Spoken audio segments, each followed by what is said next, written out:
Hi friends, இன்றைக்கி நம்ம யமகாதகி அப்படின்னு ரீசெண்டாக வந்திருக்கிற ஒரு ஹாரர் மூவியை பற்றி தான் பார்க்க போகிறோம். இந்த படத்தில் வந்து ஒரு ஹாரர் மூவி ப்ளஸ் ஒரு லவ் கலந்த ஒரு படமாக தான் இந்த படம் இருக்குது. படம் நல்லா தான் இருக்குது. ஸோ இந்த படத்தை பற்றின ரிவ்யூவை பார்க்கலாம். ஒரு கிராமத்தில் ஊர் தலைவர் புதுசாக தேர்ந்தெடுத்து திருவிழாவுக்கு ரெடி பண்ணிக்கிட்டு இருக்காங்க. அவரோட வீட்டில் இருக்கிற பொண்ணு தான் வந்து இந்த படத்தோட ஹீரோயின். அவங்களுக்கு வந்து ஆஸ்மா ப்ராப்ளம் இருக்குது. ஸோ அவர் வந்து இன்ஹேலர் யூஸ் பண்ணுறாங்க. இந்த இது நடந்துக்கிட்டு இருக்கும்போது அந்த வீட்டில் ஒரு பாட்டி இருக்குது. அந்த பாட்டி வந்து அந்த வீட்டில் இருக்கிற ஒரு ரூமில் இருக்க ரூமை மட்டுமே வெறிச்சு பார்த்துக்கிட்டே இருக்காங்க.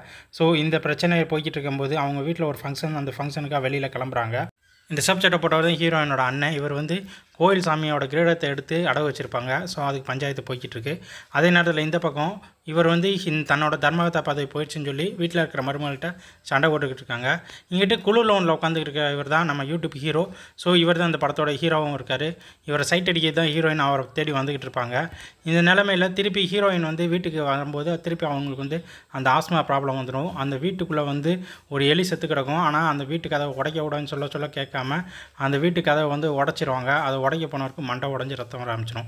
இதுக்கிடையில் அந்த கிரீடத்தை எடுத்து கொடுத்தவர் வந்து கிரீடத்தை வேகமாக கொடுங்க அப்படின்னு சொல்லி பிரச்சனை போய்கிட்டு இருக்கோம். அதே நேரத்தில் அன்றைக்கி நைட்டு ஹீரோயினோட அப்பா வருவார். அவர் வந்து ஏன் அம்மாவோட சண்டை போட்டுக்கிட்டு இருக்கீங்க அப்படின்னு கேட்கும்போது படத்தோட ஹீரோயினையும் அவங்க அப்பா அடிச்சுப்புறாரு. ஸோ இப்போ தான் அவங்க அண்ணன் வர்றாரு. வந்தவொடனே வீட்டில் என்ன பிரச்சனை அப்படின்னு சொல்லி கேட்குறாரு. வீட்டில் நடந்த பிரச்சனை சொல்லிக்கிட்டு இருக்காங்க. மறுநாள் காலையில் அந்த பொண்ணை பார்க்கறதுக்கு அவங்க அம்மா போகும்போது அவங்க வந்து தூக்கில் தொங்கியிருக்காப்புல. இதுதான் நடந்து என்ன நடந்துச்சுன்னு தெரியாமல் அந்த பொண்ணு நைட்டு சத்தம் போட்டதுனால செத்து போச்சு அப்படின்னு சொல்லி குடும்பத்தோடு இது பண்ணிகிட்டு இருக்காங்க. டாக்டர் வந்து செக் பண்ணி பார்த்துட்டு பொண்ணு இறந்துருச்சுன்னு சொல்லி சொன்ன உடனே ஊரெல்லாம் கூப்பிட்டு வச்சு ரொம்ப அழுது இது பண்ணிக்கிட்டு இருக்காங்க. ஸோ கடைசியில் அந்த மாலை மரியாதைலாம் பண்ணி அந்த பொண்ணை வந்து அடக்கம் பண்ணுறதுக்கு ரெடி பண்ணிக்கிட்டு இருக்காங்க. இந்த பிரச்சனை இங்கே போய்கிட்டு இருக்க நேரத்தில் இந்த பொண்ணை எப்படியாவது அடக்கம் பண்ணணும், கன்னி பொண்ணாக இருக்குது அப்படின்னு சொல்லிட்டு ஊரில் இருக்க பெரியவங்கெல்லாம் பேசி அந்த பையன்கிட்ட சொல்லிக்கிட்டு இருக்காங்க. அதே நேரத்தில் பொண்ணோட தாய்மாமனும் வந்து என்னை மன்னிச்சிருமா அப்படின்னு சொல்லி அந்த பொண்ணுக்கிட்டேயும் அவங்க குடும்பத்துக்கிட்டேயும் வந்து அவர் வந்து அழுகாத கூட இது பண்ணிக்கிட்டு இருக்காங்க. சரி, கடைசியில் எல்லாம் அழுது முடிச்சுட்டு இந்த பொண்ணை தூக்கிட்டு போய் அடக்கம் பண்ணுங்க அப்படின்னு சொல்லிக்கிட்டு இருக்கப்போ அவங்கள தூக்க போன அந்த பசங்களுக்கு அந்த பொண்ணை தூக்க முடியல, அது உடம்பு ஆடுது அப்படின்னு சொல்லிட்டு ஓடி போயிறாங்க. அதே நேரத்தில் திடீர்னு அந்த பொண்ணோட உடம்பு வந்து ஏஞ்சி உட்காந்துடுது. இதனால் எல்லாரும் பயப்பட ஆரம்பிச்சிடுறாங்க. அவங்க வீட்டில் அவங்க அண்ணி வந்து மாசமாக இருந்ததுனால அந்த பொண்ணை வேறு ஒரு வீட்டில் கொண்டு போய் வச்சுறாங்க. சரி, இப்போ பிரச்சனைகள் போய்கிட்டு இருக்க நேரத்தில் இந்த வீட்டில் வந்து ஒரு கிரீடம் இருக்குது. ஆனால் அது வெளியில் தெரியாமே அவங்க வீட்டுக்குள்ளே இருக்குது.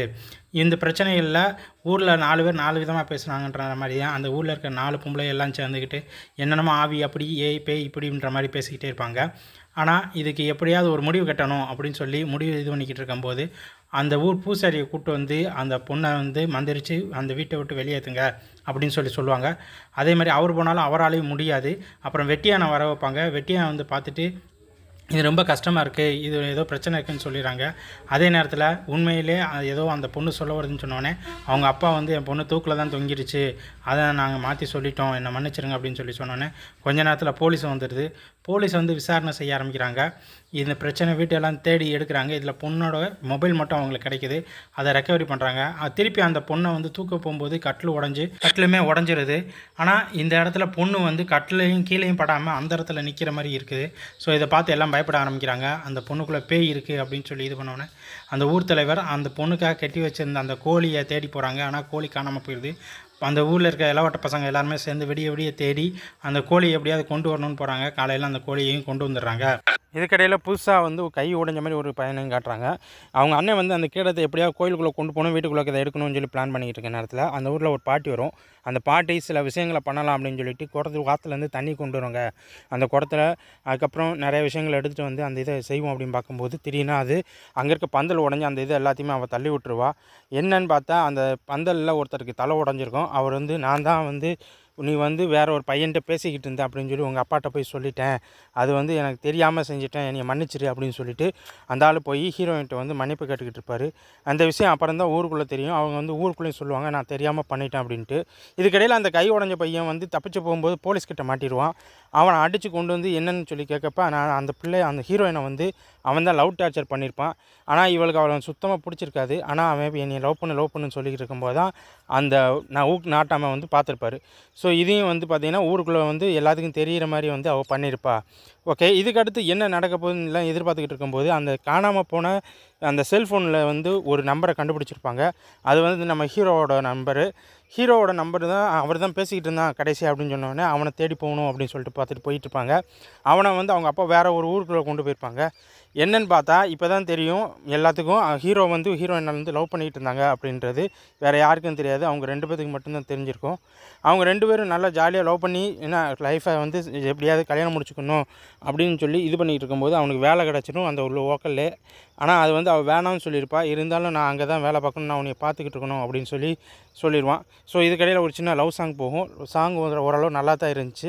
அவனுக்கு கடைசியில் வேலை கிடச்சிருச்சு அப்படின்னு சொன்னபோது, இல்லை நீ வேணாம், நீ வெளியூரில் போய் வேலை பாரு, இங்கே வேணாம் அப்படின்னு சொல்லி அவள் சொல்லுவாள்.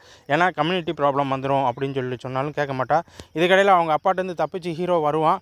ஆனால் அதுக்குள்ளேயும் வந்து அந்த ஹீரோயினோட அண்ணன் வந்து அவரை அடித்து இது பண்ணுவான். ஆனால் விட்டுருங்க பரவாயில்ல அப்படின்னு சொன்னோடனே அவங்க அப்பா சொன்னோடனே இவன் போய் அந்த ஹீரோயினை பார்ப்பான். என்னைய மன்னிச்சிரு அப்படின்னு சொல்லுவான். ஏன்னா லாஸ்ட்டாக அவன்கிட்ட தான் நிறைய தடவை ஃபோன் பண்ணியிருப்பா. ஆனால் அவன் எடுத்திருக்க மாட்டான். ஆனால் இதுக்கடையில் கடைசியாக அவனும் வெளியில் வந்துடுவான்.